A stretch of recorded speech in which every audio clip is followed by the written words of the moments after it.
بسم اللہ جی، اس ٹائم جو ہے وہ ہم میدان عرفات میں موجود ہیں۔ میدان عرفات میں ہم موجود ہیں۔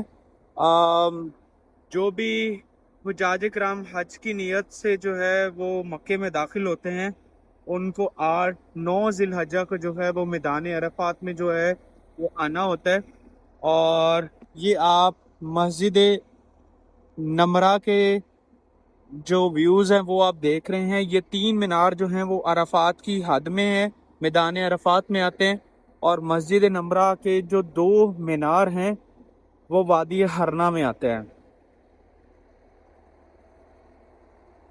یہ والے جو پیچھے 2 مینار ہیں یہ وادی ہرنا میں آتے ہیں۔ جو بھی حجاج کرام جو ہیں وہ حج کی نیت سے آتے ہیں، یہ جو سامنے آپ بیریئر دیکھ رہے ہوتے ہیں، یہ اس بیریئر کے اندر لائک اس طرف نہیں، اس طرف جو ہے یہ رہنا ہوتا ہے انہوں نے۔ جیسا کہ آپ کو بورڈ نظر آ رہا ہے عرفات سٹارٹ ہے، تو اگر اس کے اندر جو ہے وہ حاجی رہیں گے تو ان کا حج جو ہے وہ قبول ہوتا ہے۔ حج جو ہے جو حج کا خطبہ ہے وہ اسی حد کے اندر، عرفات کی حد کے اندر جو ہے وہ رہ کے وہ سننا ہوتا ہے، خطبہ جو ہوتا ہے۔ یہ آپ کو خیمے بھی نظر آ رہے ہوں گے۔ یہ حجاج کرام کے ڈفرینٹ کیٹیگریز کے جو ہیں، جو بھی پیکج وہ لے کے آتے ہیں، اس پیکج کے اندر جو ہے ایک گورنمنٹ کا پیکج ہوتا ہے، ایک پرائیویٹ کا پیکج ہوتا ہے، اس کے اندر رہ کے انہوں نے ان کو یہ خیمے جو ہیں وہ الاٹ کیے ہوتے ہیں۔ یہ نمبرز لکھے ہوئے ہیں، ہر خیمے کے کا جو ہے کوئی یونیک نمبر ہوتا ہے، اس کے لحاظ سے جو ہے یہ کیا جاتا ہے۔ یہ آپ حجاج کرام بھی دیکھ رہے ہیں یہاں پہ، اور یہ مسجد نمرہ کا گیٹ نمبر 1 ہے۔ یہاں پہ لوگ جو ہے وہ نوافل بھی ادا کر رہے ہیں۔ مسجد نمرہ جو ہے یہ سال میں ایک ہی دفعہ اوپن ہوتی ہے، اور وہ جو ہے وہ حج کے خطبے والے دن یعنی کہ 9 ذی الحجہ کو یہ صرف کھلتی ہے، اور یہ سارا سال جو ہے یہ بند رہتی ہے۔ تو لوگ جو ہیں اس کے باہر کھڑے ہو کے جو ہیں وہ نوافل ادا کریں گے۔ اس کے علاوہ جو ہے یہ مسجد جو ہے یہ سارا سال جو ہے یہ بند رہتی ہے۔ Here you can see it، یہاں پہ بورڈ لگا ہوا ہے عرفات اینڈز ہیئر۔ تو آپ نے عرفات کی حدود کے اندر رہ کے ہی وہ حج کا جو ہے وہ خطبہ سننا ہوتا ہے۔ اس بار جو ہے وہ سعودی گورنمنٹ نے حاجیوں کی سہولت کے لیے یہ سامنے بیرک رکھ دی ہیں۔ میں ابھی آپ کو دکھاتا ہوں، یہ سامنے بیرک رکھ دی ہیں۔ پہلے جو ہیں یہاں پہ ایک یلو لائن لگائی ہوئی تھی، لیکن اب جو ہیں یہ آپ کو پیچھے بیرک جو ہیں یہ نظر آ رہے ہیں۔ اس حد سے پہلے جو ہے وہ آپ نے حج کا جو ہے وہ خطبہ وہ سننا ہوتا ہے۔ ابھی اس سے نیکسٹ زیارت جو ہے وہ جبل رحمہ پہ آئے گی۔ جبل رحمہ پہ حضرت آدم علیہ السلام اور حضرت اماں حوا 50 سال تک وہ رہے ہیں، لیکن ایک دوسرے سے جو ہیں وہ مل نہیں پائے۔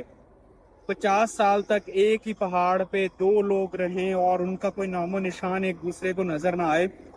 تو پھر حضرت آدم علیہ السلام جو ہے ان کی توبہ جو ہے وہ ایک خاص دعا سے قبول ہوئی، جو کہ قرآن پاک میں جس کا ذکر ہے، اور وہ دعا ہے ربنا ظلمنا انفسنا وان لم تغفر لنا وترحمنا لنکونن من الخاسرین۔ اے اللہ، ہم نے اپنی جانوں پہ ظلم کیا، اگر تو ہمیں نہیں بخشے گا تو ہم تیری رحمت کو کس طرح پائیں گے۔ تو بے شک انسان خسارے میں رہنے والا ہے، لیکن 50 سال بعد جو ہے وہ حضرت آدم اور اماں حوا کی جو ہے اس دعا کی بدولت، جو کہ اللہ پاک نے ان کو کلمات سکھائے، ان کی دعا قبول ہوئی اور وہ اس مقام پر ملے۔ اور میدان عرفات میں ہی ہے، کل بروز قیامت ساری دنیا کی ارواح کو یہاں پہ اکٹھا کیا جائے گا، اور یہاں اس پہ جو ہے وہ میدان محشر لگے گا۔ ہم جی جبل رحمت پر پہنچ چکے ہیں۔ یہ جو سامنے جو ہے یہ آپ کو پہاڑ نظر آ رہا ہے، اس کا نام جبل رحمت ہے۔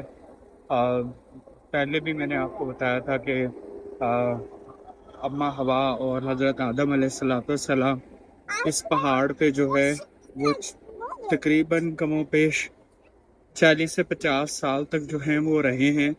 اب تو یہ سعودی گورنمنٹ نے کاٹ کے یہ پہاڑ چھوٹا کر دیا ہے، تو پہلے یہ پہاڑ جو ہے وہ بہت بڑا تھا، 50 سال تک دونوں اسی جگہ پہ رہے ہیں، لیکن اللہ کے حکم سے وہ ایک دوسرے کو ڈھونڈ نہیں پائے تھے۔ یعنی کہ اگر کوئی انسان کسی جگہ سے گزرتا ہے تو وہ کوئی نہ کوئی سراغ ضرور چھوڑتا ہے۔ یہ ضرور پتا تھا کہ وہ دونوں اسی جگہ پہ ہیں، لیکن کوئی بھی ایسا کوئی نشان نہیں اللہ پاک کی طرف سے رہتا تھا جو کہ یہ بتا سکے کہ یہاں کسی انسان کا وجود جو ہے وہ رہتا ہے۔ آخر کار جب اللہ نے حضرت آدم علیہ السلام کی جو توبہ قبول فرمائی، میں نے آپ کو دعا وہ بتائی ہے، قرآن پاک میں اس کا ذکر ہے، ربنا ظلمنا انفسنا وان لم تغفر لنا وترحمنا لنکونن من الخاسرین۔ اے اللہ، ہم نے اپنی جانوں پہ ظلم کیا، بے شک اگر تو نہیں بخشے گا تو یہ بخشنے والا کون ہے؟ تو پھر جو ہے اللہ نے دونوں کی توبہ کو قبول و منظور فرمایا، اور پھر دونوں جو ہیں کم از کم و بیش 1,70,000 جو پیغمبر ہیں وہ اس سرزمین سے جو ہیں وہ لازمی گزرے ہیں۔ یہ دیکھیے، اس کا نام ہے جی جبل رحمت، یعنی کہ رحمت والا پہاڑ۔ آئیں جی اوپر چلتے ہیں۔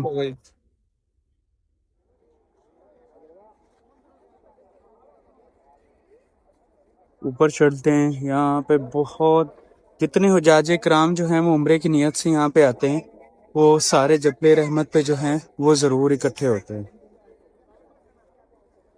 گرمی بہت زیادہ ہے، بچوں کو بھی پیاس لگی ہوئی ہے، لیکن کوشش کریں گے کہ پہاڑ کے اوپر جا کے وہ دعا مانگ کے آئیں۔ جی ہم اس ٹائم جو ہے وہ جبل رحمت پہاڑ کے اوپر موجود ہیں۔ آپ دیکھ سکتے ہیں بہت یہ جو لوگ یہاں پہ آ کے نوافل جو ہے وہ ادا کر رہے ہیں، یہ شریعتاً جائز نہیں ہے۔ آپ اوپر دیکھ سکتے ہیں کہ یہاں پہ سعودی گورنمنٹ نے سائن بورڈ بھی لگائے ہوئے ہیں کہ یہاں پہ نماز ادا کرنا یا اس پہاڑ کو چومنا یہ شرعی طور پہ جو ہے وہ جائز نہیں ہے۔ سجدہ جو ہے وہ صرف اللہ کی ذات اور بیت الحرام کی طرف جو ہے وہی ہے، اور بیت اللہ بھی ہے۔ یہ پہاڑ جو ہے وہ صرف اور صرف اس کی اتنی نسبت ہے کہ یہ یہاں پہ اماں حوا اور آدم علیہ السلام کی توبہ جو ہے وہ قبول ہوئی، تو آپ بھی صرف یہاں پہ جو ہے وہ صرف دعا کر سکتے ہیں۔ اس پہاڑ پہ نماز پڑھنا وغیرہ یہ جو ہے وہ جائز نہیں ہے۔ اور یہ سامنے جو ہے جو آپ میدان دیکھ رہی ہیں، یہ میدان محشر جو ہے وہ اسی جگہ پہ لگے گا۔ اس کو جو ہے وہ عرفات کا میدان کہتے ہیں، اور عرفات کے میدان میں جو ہے کل بروز قیامت ساری ارواح کو اس جگہ پہ اکٹھا کیا جائے گا، اور یہاں سے پھر جو ہے اللہ پاک جو ہے وہ اللہ پاک کا تخت جو ہے وہ اس جگہ پہ لایا جائے گا، اور یہاں پہ جو ہے وہ پھر عالم برزخ کی جو ایک محفل لگنی ہے وہ یہاں پہ منعقد ہوگی، اور اس کے سامنے بالکل مسجد نمرہ ہے۔ یہ سارا میدان جو ہے وہ بروز قیامت ساری ارواح کو جو ہے وہ اس جگہ پہ اکٹھا کر کے یہاں پہ اللہ پاک جو ہے وہ پھر فیصلے فرمائے گا۔ دعا کرتا ہوں کہ اللہ پاک ہم سب کی مغفرت کرے، آپ سب کی مغفرت کرے، اور ہمیں حج کی سعادت نصیب فرمائے تاکہ ہم یہاں پہ آ کے حج کا خطبہ جو ہے وہ سن سکیں۔